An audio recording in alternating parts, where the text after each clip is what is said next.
Yo, what up, everybody? It's your boy Will. Welcome back to Fandom Frequency. If this is your first time joining us, we cover all types of topics in pop culture, whether that's movies, anime, comic books, anything in between. We cover it here on the channel, and we figured better late than never. We're here coming at y'all with our X-Men 97 recap for the last two episodes of the season. That's right. Episodes 9 and 10 of Tolerance is Extinction, parts 2 and 3. And let me tell you what, guys, this fucking finale didn't disappoint whatsoever. And I don't care if that affects the monetization of this video in the future or whatever. Doesn't matter, because I had to get that F-bomb out there right away because this thing was absolutely incredible. Absolutely love this finale. They pulled so many awesome elements of different comic book storylines into this thing, whether that's Asteroid M, you know what I mean? Even all the way back in episode 5 with the whole genocide in Genosha. But they pulled so many different elements together with this, teeing up the apocalypse stuff at the end, which can get into a whole bunch of Age of Apocalypse type of shenanigans that can be going down in the seasons to come here in seasons 2 and 3. Just tons of really cool stuff. Fatal Attraction stuff with Wolverine getting the adamantium ripped off his skeleton by the one and only Magneto. So there was a lot of really, really cool stuff to go over in these two episodes. And honestly, I'm not going to really go through a straightforward recap of it because y'all already seen it. And we're not necessarily doing this week to week as we normally would do it. So I'm kind of just going to get into my overall thoughts, some of my favorite moments, some of the coolest moments, and some things that I think are going to tie into season 2 and certain things that I would like to see in season 2. So for me personally, when it comes to episodes 9 and episodes 10, it's kind of hard to pick one over the other. They both were so incredible because with episodes 9 kind of teeing up Magneto being pissed, certain X-Men going with him like Rogue, Sunspot, going over to his side when he's about to just completely what's the word I'm looking for? Wage war against humanity by unleashing that EMP across the world where he's knocked out all the electricity and technology all across the world. And I've talked about this with other people in the past, and it's pretty crazy how even especially now, but even in the 90s then, it would pretty much put you in the Ice Age. It would put you in the Dark Ages. We would be completely fucked over if somebody was to do that. So it just shows the threat that mutants can level at humanity and just shows just how pissed Magneto is. But it's kind of crazy with the whole dynamic between him and Professor Xavier's whole argument and their difference in ideologies that is so key to the identity of X-Men is explored so well here. In the fact that Magneto is kind of right almost in this scenario to where it does seem like no matter what the mutants do, they can't really get in good favor with the humans and be accepted for who they are and be accepted for the good things that they are and the good things and the good sides of them and everything like that. So that whole ideological battle that kind of almost puts Professor Xavier at a little bit of a disadvantage, not just with the action and with the X-Men in general, but just in like a theological kind of way and just in a philosophical kind of way. In the way that Rogue's like, yo, dude, like, I can't really like side with you on this one, man. Like they fucked us over time and time again. No matter how much good we do in the world, no matter how much we try to make amends, no matter what we do, it seems like they will not, just let us live and be who we are. And Sunspot being persecuted by his own family and being judged, and the fact that they're ashamed and won't even publicly, be out there that he's a mutant and support him in any way, that totally breaks his heart. And you understand why he would want to go over to that side, and it all makes sense within the way they're writing and constructing this. And I love the gray area of the story to where you're not, you can take either side, but both sides have a point. And I think that's when the best storytelling comes to play. When both sides have a point, whether one's right or wrong, whether you side with one or the other, you can see the perspective of the other side, and there's actual things there that make a lot of sense.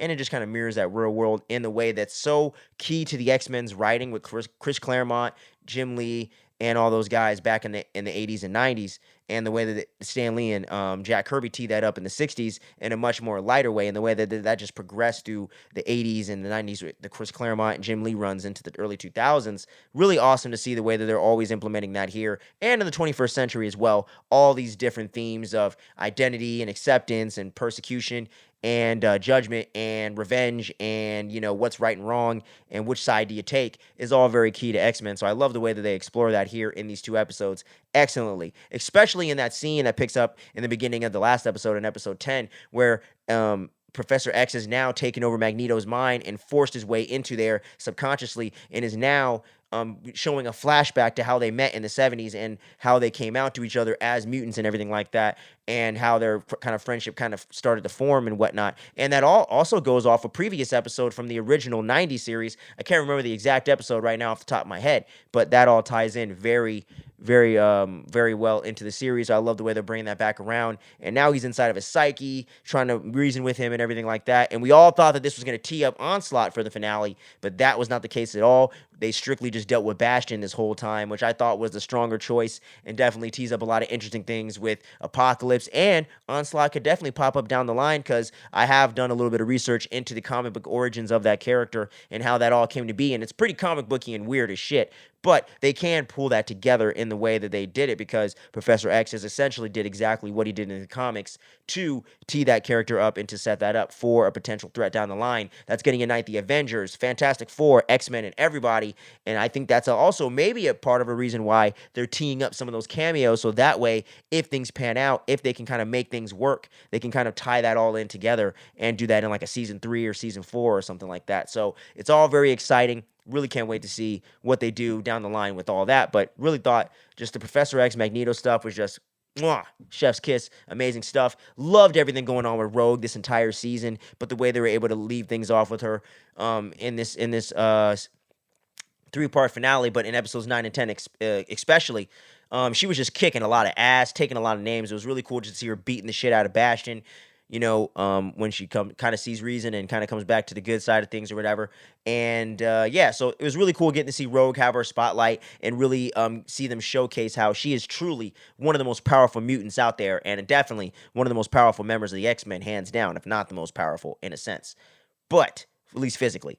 And then all the stuff going on with Jean Grey, Scott Summers, and Cable, Nathan Summers, respectively, was so awesome. The whole family dynamic really hit me in the heartstrings and really was well done throughout this 2-part finale, and the whole part where Jean Grey telepathically shows,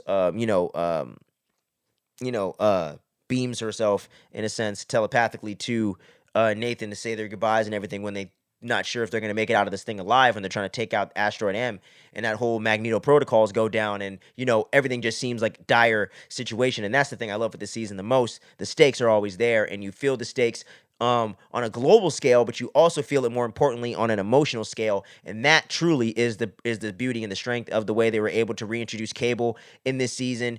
Introduce his mom and Madeline Pryor, Jean Grey's clone, and the way they were able to seamlessly pull in some of these Inferno storylines and pull this all together with Mr. Sinister, I thought was beautiful, in the way that you almost thought Jean Grey got taken out by Cable himself in episode 9, but then that just tees up her return in her Phoenix form for potentially the last time. We'll see.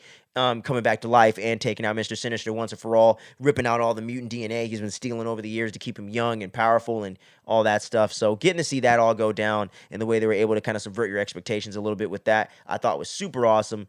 And they didn't have to get into all the strife, clone mumbo jumbo. And who knows? They may introduce that in the season 2 or 3. Who knows? It's all possible. Apocalypse is lurking around. Mr. Sinister's still out there alive. He ain't necessarily dead, so he can kind of get back into his old scheming ways once again.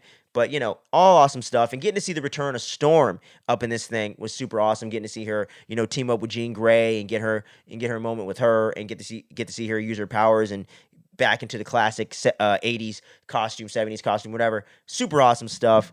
Really, really dug all of that. And all the action in these 2 episodes was phenomenal, man. Just so many great sequences, like when the Blackbird's getting taken out of the sky by the Sentinels and everything like that.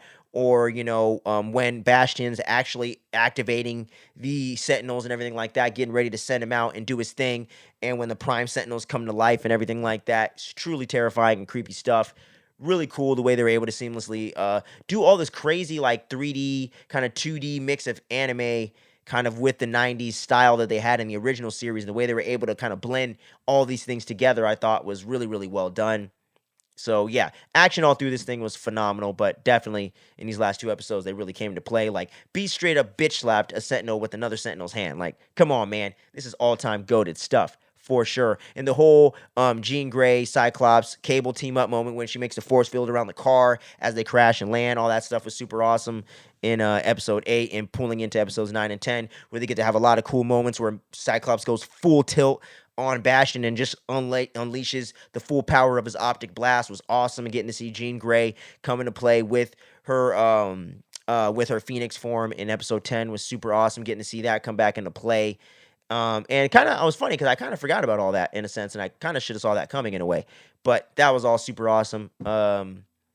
Yeah, man. So just a phenomenal freaking finale, dude. And don't want to leave out any cool moments I'm forgetting other than, Magneto ripping out the adamantium at the end of episode 9. And I was like, holy shit.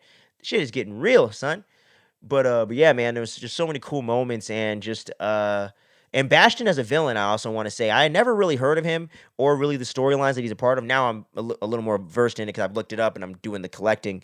I'm gonna start doing the collecting and everything like that because I've been wanting to get this whole 80s through 90s X-Men, Uncanny X-Men run anyway. But anyways, Bastion as a villain, they did such a great job of introducing him and getting into some of his origins as being a human and the way that Nimrod kind of created him and kind of the somewhat convoluted way that they did. But they kind of were able to streamline it in a way that I thought was really cool, where Jean Grey was able to use her telepathy to figure this out and stuff like that, which is very classic X-Men from the comics and the show. So thought they did a great job with that.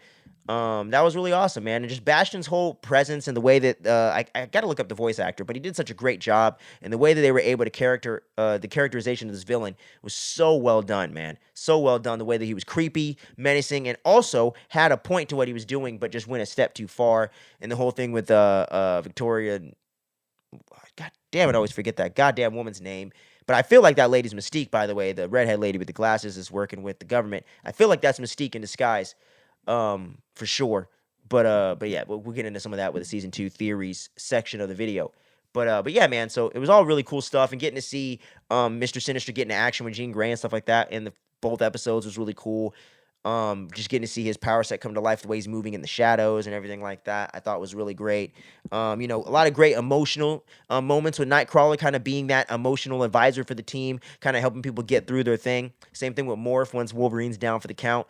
And really cool getting to see Morph turn into motherfucking Mr. Fantastic and the Hulk in this 2-part finale. So really cool to get to see the way they're really blending in these Marvel Cinematic Universe elements in such a seamless way, and really play into also just the fact that this is the Marvel Comics universe and everybody's here in New York and everybody's aware of what's going on, and this would all affect them and they would all be aware of the situation. That's why you get all these amazing cameos with Black Panther and Doctor Strange, Captain America once again, but also you get to see Tony Stark himself, Iron Man, right there in the Oval Office. We get to see a quick shot of Daredevil, Cloak and Dagger, and Peter Parker and MJ and Flash Thompson for some of y'all eagle-eyed guys. I saw that online as well in the background there with Peter Parker watching the news broadcast of everything going down.